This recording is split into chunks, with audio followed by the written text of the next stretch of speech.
Coming up on today's edition of Locked On Eagles, the Eagles have to get from 80 players to 53 tomorrow at 4 p.m. So Gino and I are going to do our final 53-man roster projections right here on your daily Philadelphia Eagles podcast, Locked On Eagles.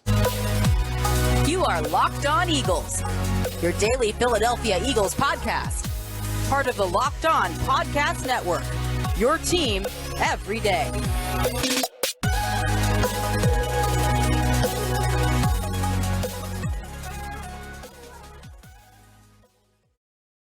We thank you so much for making Locked On Eagles your first listen each and every day. Today's episode is brought to you by Brightco Jewelry and Watch Insurance. Brightco brings you comprehensive, fast, and affordable jewelry insurance for as low as $5 per month. Check out our special offer for Locked On listeners and get covered in under 2 minutes at brightco.com/lockedon. That's brightco.com/lockedon. I'm Louie DiBiase. He's Gino Camilleri. We've been your daily Philadelphia Eagles podcast now for 4 years.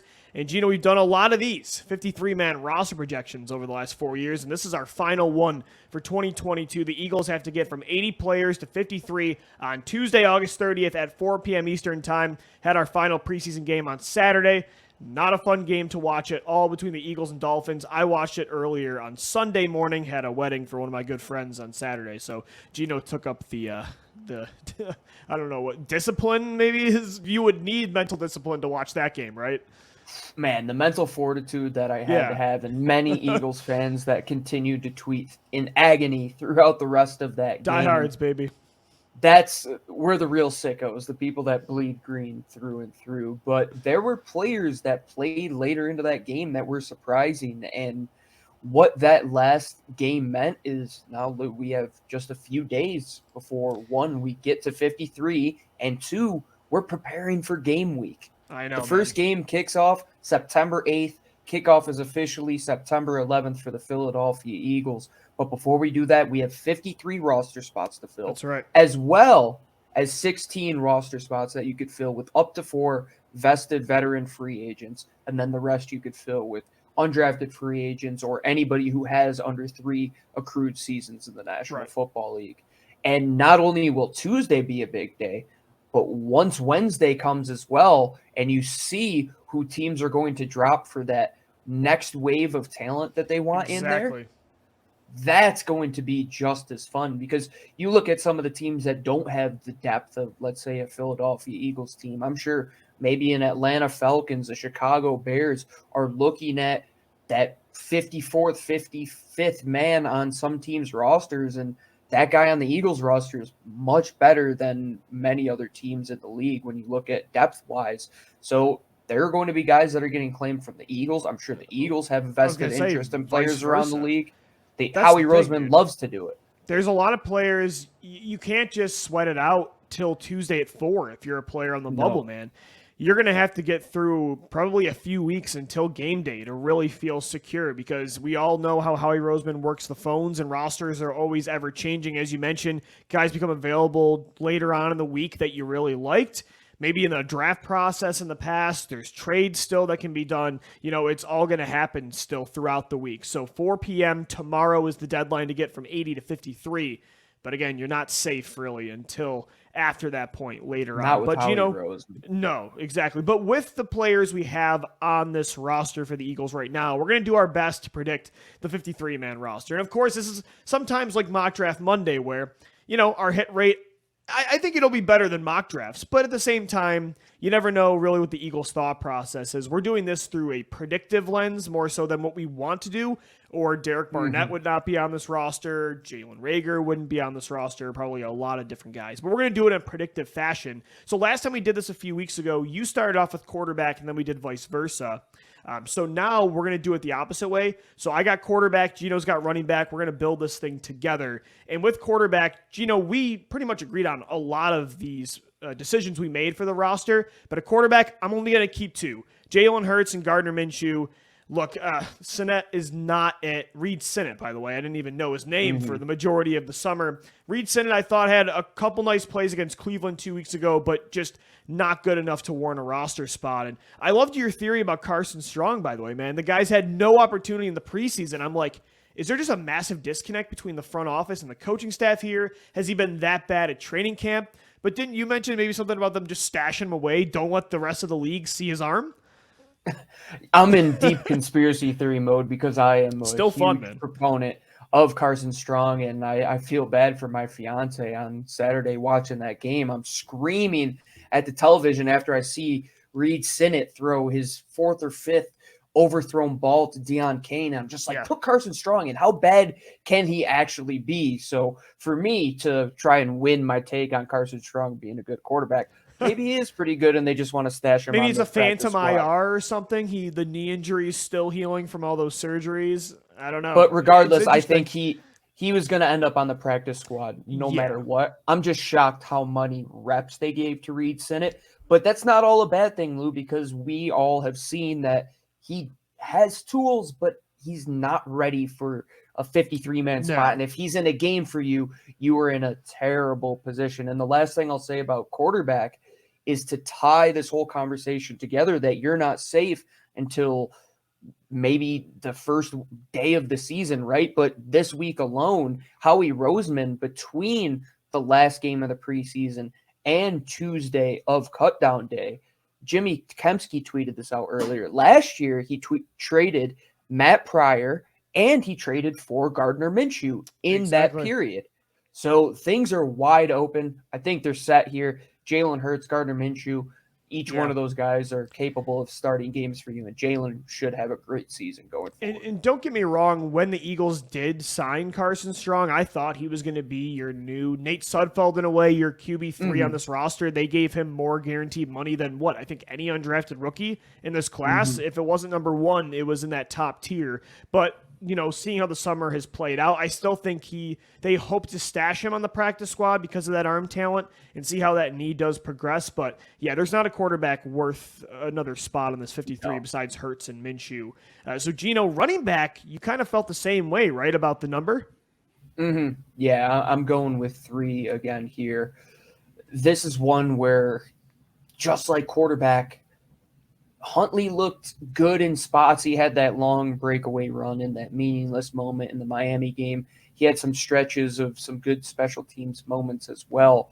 But what you could actually get by having Miles Sanders, Kenny Gainwell, and Boston Scott on the field with your first team offense at any given time, you don't need to keep a 4th guy that could just pop up in some special teams moments where a special teams player is probably more warranted at wide receiver. And you can find another Huntley eventually, if you need one. I mean, Jordan Howard is still out there.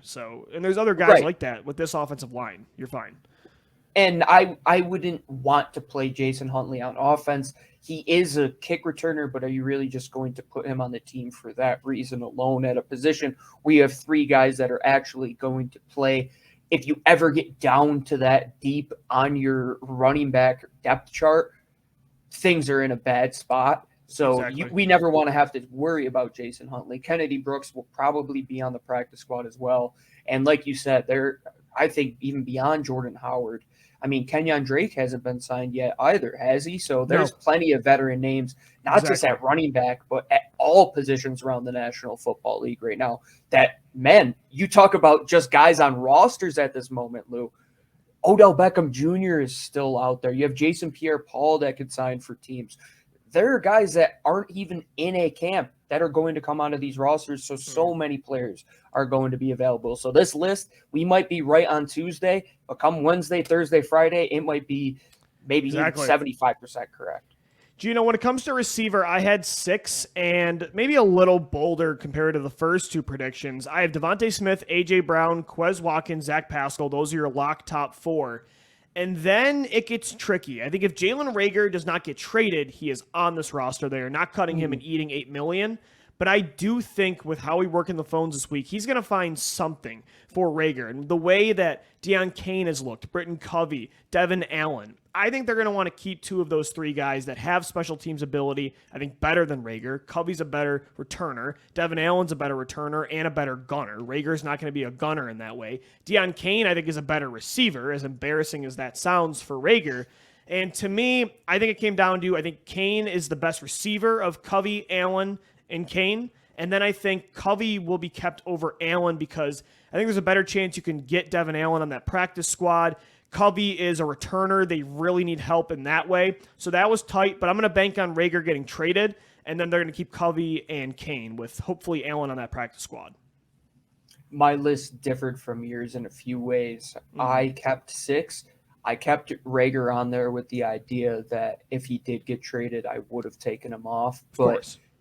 You have exactly the idea that I have. If you can get anything for him at this point, just a take 6th or a 5th round pick, the way Deon Cain has played, and he has played for Nick Sirianni prior.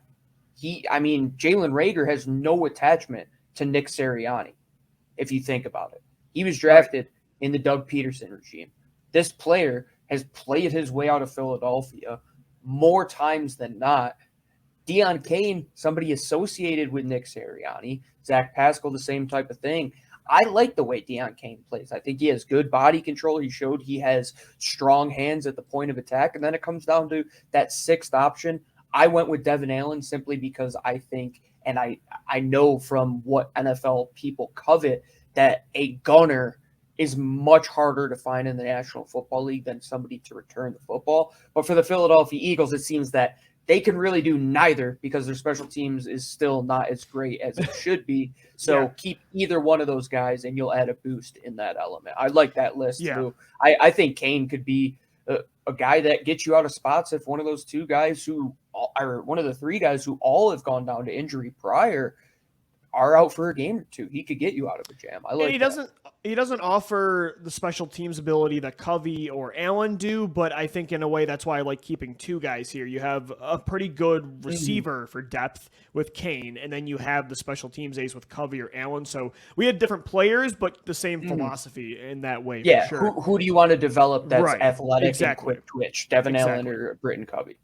Today's episode of Locked On Eagles is brought to you by Brightco. Engagements are a big deal. Guys always want to get it right with the right ring and the right place to do it. My best friends got engaged at our lake house we go to every summer. My brother got engaged in the mountains of Sedona, Arizona. While many get ambitious with the setting, it does come with more risks towards that ring. Could you imagine if my friend dropped that ring in a 400-foot deep lake where they used to test out submarines, or if my brother dropped the ring down a giant mountain? You don't want to be that guy. Well, if you are, our friends at Brightco will get you a replacement for the full value of your last ring, no matter if it's lost, stolen, or you just don't know what happened to it. Go to bright.com/lockedon. It's the fastest and easiest and cheapest way to cover yourself. These guys at Brightco are geniuses. They made covering your ring, watch, or whatever so easy. It can get covered in 2 minutes over the phone. You will find a better deal on great coverage that is super affordable. Go to bright.co/lockedon. That's bright.co/lockedon. All right, Gino, with tight end here, you went with 3. I went with, of course, Dallas Goedert, the bell of the ball, the number 1, whatever you want to call him. This guy should get every title. He's going to do everything for them, not just be a great pass catcher. He's going to be instrumental in the blocks. You'll see him the best play in the Eagles playbook in the tight end screen. He'll be the key to that as well. Then it broke down to, what do I think Nick Sirianni wants in his offense? Well, he's probably going to want at least one other tight end that can catch the ball, and he's probably going to want one other tight end that could be a blocking tight end. Well, Jack Stoll's that guy who can block. He's developing his hands. He's getting better. Can he be more of a Brent Selleck this season? I would like to see that. If he could come in there and take a couple more snaps than he did last year, because frankly, he's going to have to. He now has a full season to potentially be your tight end number 2. And Grant Calcaterra, he is a rookie right now. He is coming back from an injury that kept him out most of the preseason. He did retire from football at a point, so you're still going to have to get this guy acclimated back into the National Football League for his first time. I think he warrants a spot on this roster because just the times that he has caught the ball in the preseason, he's such a smooth pass catcher. He just has smooth hands. He seems to know where to be. He has that rapport with Jalen Hurts playing with him at Oklahoma. The way Noah Tungiai is played, I don't know if that warrants him being on the roster yet again. Do they make the same decision twice and it bites him twice again? We'll see on that end. Richard Rodgers most likely will sign to the practice squad as a vested veteran, and then Tyree Jackson most likely will be on PUP. Yes. And we'll see if they keep 4 moving forward when Tyree Jackson is healthy, or if they do keep it at 3 and then that decision is made. It's a good point because they love Tyree Jackson's upside. They kept him on the 53 last summer, was on the team the entire year. So it'll be interesting to see how that goes. But I agree with you, Goddard, Stoll, and Calcaterra. Gino, when it comes to the offensive line, I kept 10 here. Went with the starters, Mailata, Dickerson, Kelsey, Sayamalu, and Lane Johnson. Then the backups, Andre Dillard, Cam Jurgens, Jack Driscoll, Sua Peta, and Jack Anderson. Nothing really crazy here or bold, I would say. I think the only spot that you can go back and forth with is that final position there with that backup tackle. So I went with Anderson. You went with Owasika, who I had on the 53 last time. Love his upside coming out of Buffalo. So you can go either way with that. But I think the offensive line, pretty set in stone. And that's man, talk about the depth. We've talked about it before, and it looks great looking at those names right now. Think about what we're talking about. We are arguing about who should be the 10th man that they keep on their offensive line because they are so set in stone. How about this, Lou? Like, we had no doubt who the 9th guy was, Sua Peta. I was like, that's the 100%. guy. To make it a decision, it came down to the 10th guy. You're right. I mean, yeah. And you can even make the case for a couple of those other guys that'll most likely be on the practice squad. You could see Cameron Tom go there. I believe Brett Toth is currently on the PUP as well. When he comes back, he has seen minutes in this Eagles offense as well. So that is another change. But right now it's down to those 10 guys. And what I was saying about Cam Jurgens, he, not Jordan Davis, was not in uniform the other night. How big of a statement is that from the organization to say how important Cam Jurgens is? I've seen enough. He looked dominant the first 2 weeks. Also, Jason Kelsey's injury, Gino, so we don't know. Hopefully he's ready for week 1. But even to get him a series or 2, I mean, he's a rookie, Lou. I have and a second-round rookie. He wasn't the first-round pick. Jordan Davis played. Nakobe Dean played, but they kept Cam Jurgens out. To me, even with the Kelsey injury, it just is a big statement in how much they trust him, how much Jeff Stoutland has developed him already, how much everybody in that building seems to trust him. And, man, he's a fan favorite already in my eyes, and he's just going to take over that mantle for Jason Kelsey once that day comes. All right, Gino, let's switch over to the defensive side of the football now as we predict the 53-man roster for the Eagles, which has to be at 53 from 80 tomorrow, Tuesday, August 30th by 4 p.m. Eastern time. We went with 24 offensive players, right? 10 offensive linemen, 6 receivers, 3 running backs, 3 tight ends, and 2 quarterbacks. So we're at 24 here. And we're going to start now with you on the edge. So I combined your Sam linebacker spot and the more traditional defensive ends, the pass rushers on the outside. You went with 7 here. We say this is not a 53 that is the wants of Lou and I because of a single player. This is predictive because of this one single guy. I got down to the 53rd guy, and I went back and forth between him and Davion Taylor.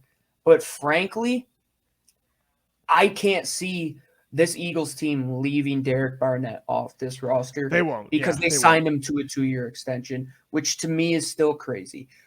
But with that, the players that I wanted to be on the field and wanted to be on the 53, I was also able to wedge in there as well. Because we know the names up top. You got Hassan Reddick, you got Josh Sweat, you got Brandon Graham. Derek Barnett is that 4th veteran guy there. He'll be that number 3 edge. But then I went heavier at Sam than some people might. I kept 2 guys. I kept the Johnson twins, Patrick Johnson and Kyron Johnson. I thought in that last game against Miami, one of the few bright spots on defense was Kyron Johnson's athleticism flashing off the tape. 8 tackles on the day, too. Huge day of production. And I look at the athleticism element and what they have wanted to bring to this defense.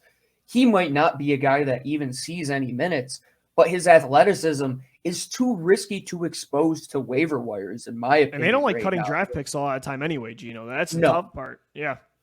I mean, outside of, I think, Prince Tega Winoga and Casey Toohill, maybe. Now, I think they lost Toohill because he got signed off of the practice squad. They cut Clayton Thorson outright, right? Or did they keep him initially? I don't think so. He was pretty awful. I think they had to, man. Yeah, but I couldn't leave this list off without my guy, Teron Jackson. He has looked excellent, in my opinion, this offseason. I think his refinement is continuing to get better year over year in terms of defending the pass. Yes, he was put in a tough spot against Miami going up against those ones, but you could see that even against the ones, his athleticism, his ability to just flash multiple moves in the pass rush game, to stand up against the run, against the top a unit in Miami, which was playing their top guys. That's good to see, and he looked good in the previous 2 games and also Absolutely. So I think this is a very deep group that you might even be able to stash a few more guys on the practice squad that can cycle in here and get some game time. Absolutely. 7 edge rushers. Gino, I went with 5 defensive tackles. I think this one's pretty easy. Fletcher Cox, Javon Hargrave, Jordan Davis, Milton Williams. They're your top 4. And then Marlon Tuipulotu. He's going to be your 5th guy who's vastly improved this summer. Jonathan Gannon, the Eagles defensive coordinator, dropped said he's 15 pounds, I think. 15 pounds, looks way better, more polished as a pass rusher, as a run defender as well. That was more of his strong suit coming out of college anyway when they took him late in the 2021 draft. He was apparently way behind, though, when it comes to pass rushing ability, just a 2-down player, maybe as the ceiling, but came in lighter, faster, had more moves this summer, and Jonathan Gannon and a bunch of players mentioned him by name. I think Fletcher Cox did as well, as one of the most improved players on this team in general, on both sides of the ball. So he's going to be your 5th defensive tackle, and overall 12 guys up front on defense, 10 guys up front on offense. That's 27 players. Nope, let's do some math here. 22, check that. In the trenches, man, for the Eagles out of 53. Not surprising, though, with the depth. And you can make the case for a few more. You could say the play of Covey Smith. I mean, he has looked good in his time since coming to the team. Reynold Wren has flashed in moments as well. You could just go down the list. But when you look at what the Eagles are bringing to that defensive front, Lou, you talk about defensive end, defensive tackle. No. There are 4 to 5 different positions that all of those guys will be cycling through. Yes, I mean, you could play 0 to 9 tech positions, but I'm just saying they're either going to be on the interior. They might be, I mean, like a Joker-style rusher. You could call Hassan Riddick a true Sam linebacker and Patrick Johnson and Kyron Johnson, a more 3-4 end and Taron Jackson. That's what he played at Coastal Carolina, and Brandon Graham and Josh Sweater, more 4-down, even front type of guys. So it's very, very chessboardy for what they're going to present up front. And we haven't even touched the surface. Say what you want about the Eagles' 2nd and 3rd team, how that unit has looked in this offseason.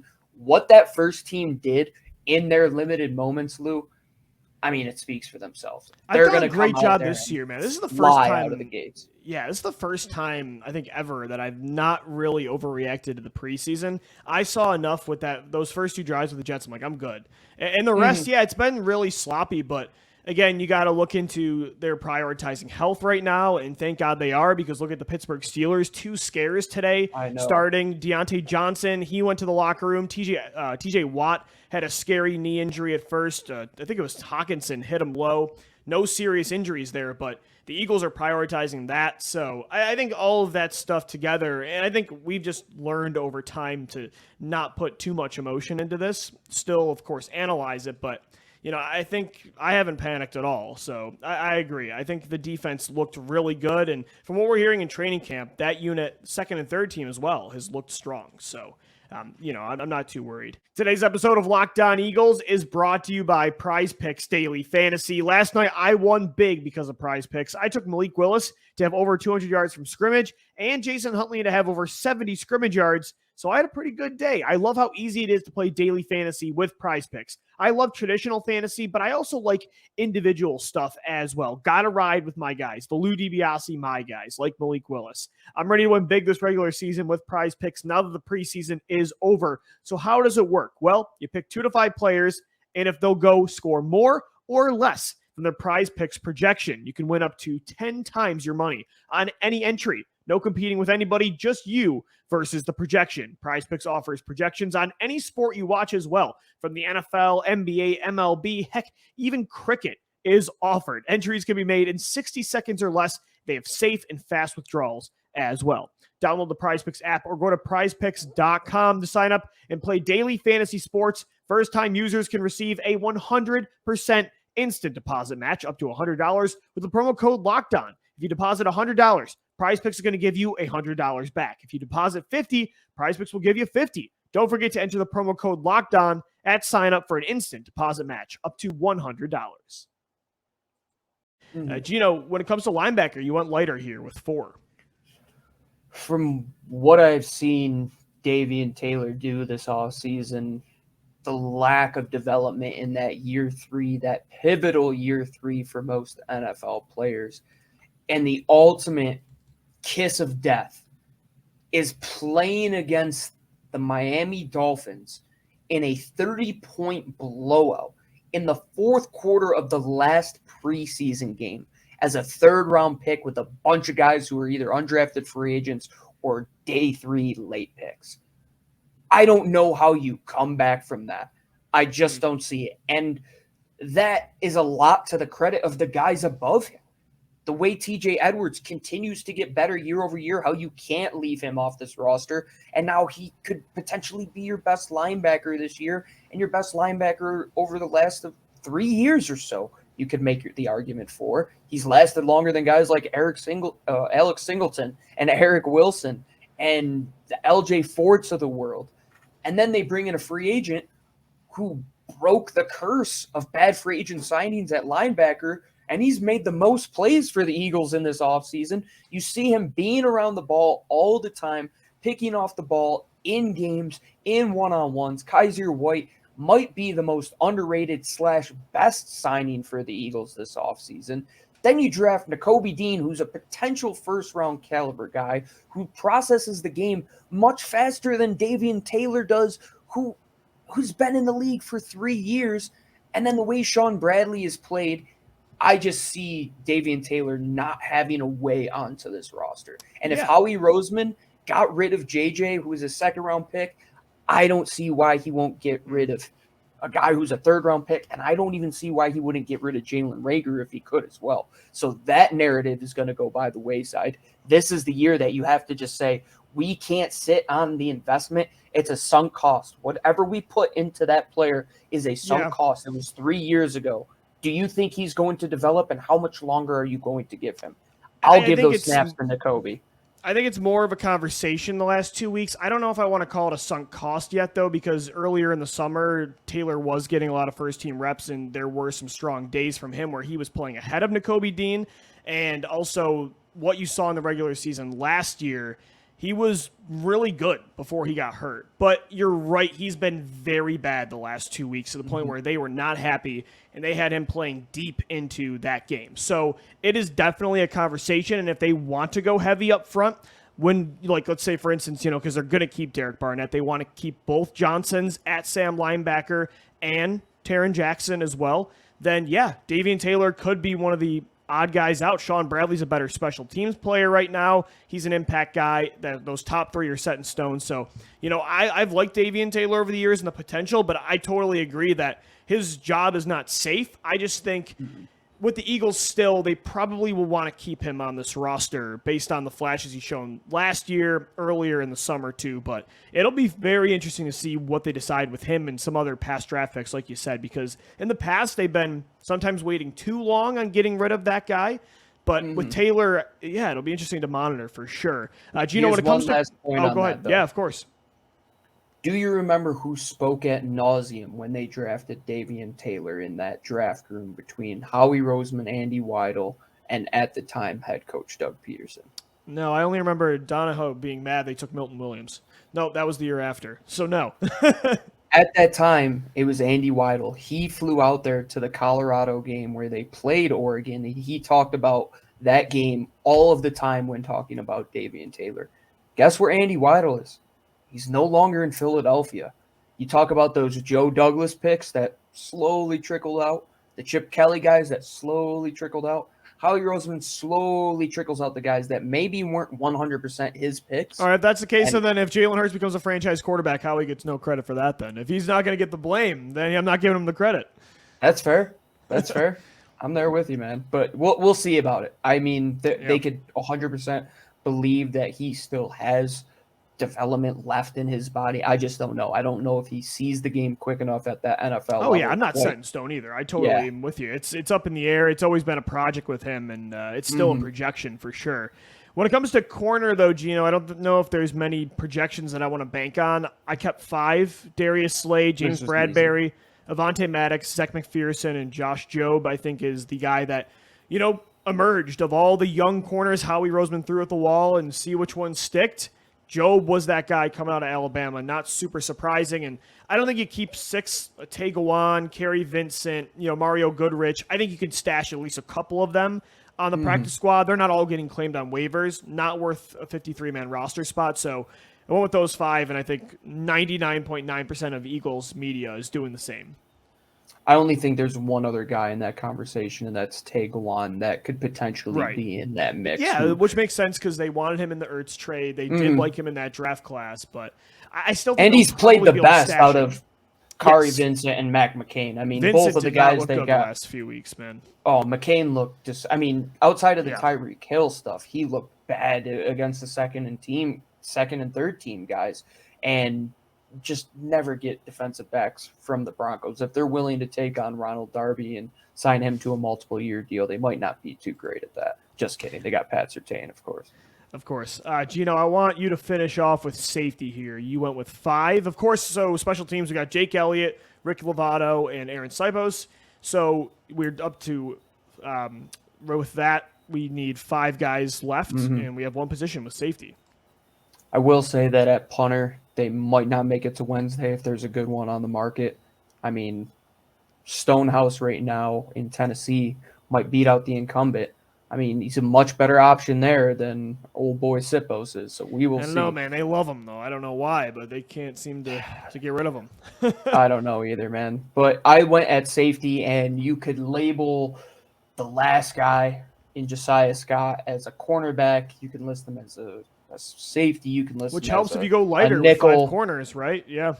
He's very versatile. He moved from corner to safety. He plays all around the formation, and I would say a big reason why Ugo Amadi didn't even last 10 days in Philadelphia was because they saw what he can do and said, oh, we already have Josiah Scott, who we are much more invested in, and the team has kept him around for a few years. They gave up a late draft pick to go and get him from Jacksonville a couple years ago. I think the top 4 guys right now are set in stone. The way Andre Chassery has played on defense, this offseason has been incredible in my eyes. Like, I'm at the point with him where he's not Chris Maragos, where he was just a special teams guy. I could see Chassery coming in there for a game or 2 if they need, and he made some impressive plays coming down against the run, going and getting the ball in the air. And then the 3 I kept were Epps, Harris, and Tart.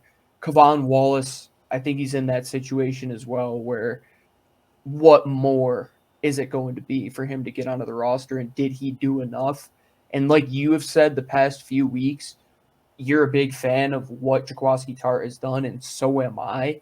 And I think when he's playing with 1s and 2s and is fully acclimated to the defense, he's going to be much better than what Kevon Wallace can do. Yeah. I think you have to strike a balance, Gino, when it comes to projection and on-field results in the preseason. Like, yes, the preseason does matter, but, for me, I know Reed Blankenship has been really good, but I'm not willing to keep Reed Blankenship on this roster over Jaquiski Tartt, who has, again, 7 years of starting experience, including, less than a year ago, he was starting for an NFC championship caliber defense. Yeah. So he's playing important games. So, I'm not going to overreact to preseason. I'm definitely going to take it seriously, and all these guys get a fair opportunity. You don't want to put all the stock into what they've done in the past or Kevon Wallace's draft pick status, but there's a reason that, they were those kind of players. So, at the same time, especially at safety, I want to feel like I have some sort of proven ability. I do not want to go in with Epps, Harris, Chassery, like you said, Scott, who's changing positions, Blankenship, an undrafted kid. That doesn't mean your status and your label. If you're a better player, you keep them. But 3 weeks of that doesn't convince me they're better than Jaquiski Tartt. So I agree with you. I did have Wallace on because I feel like the Eagles still, with Wallace, maybe a little higher than we are. With the draft pick, I'm still banking on them giving that 2020 class a little more time, but I totally get your mindset with Scott because at corner, if they go with what we did, McPherson and Jobe, you don't really have that primary slot backup. So in that way, I totally get where you're coming from. But there's our 53. The Eagles have till tomorrow at 4 p.m. to get to that number, breaking it down from 80. A lot of guys are going to hear Coach wants to see you bring your playbook. So hopefully for anyone listening, you're not that guy. I doubt we have players listening. But if you are, good luck on Tuesday. And the roster continues to change all throughout the week. We've got you covered all throughout the week, Monday through Friday, right here on Locked On Eagles. Subscribe to the show wherever you get your podcasts, free and available on YouTube as well. Make sure you hit us up on Twitter. We're going to be reacting live throughout Cut Day at Locked On Birds, at DiBiase, LOE, and at GC24_football. We thank you so much for making Locked On Eagles your first listen each and every day. Make sure you subscribe on all platforms. As always, thank you for downloading, thank you for watching and listening, and let's go Birds. Fly, Eagles, fly.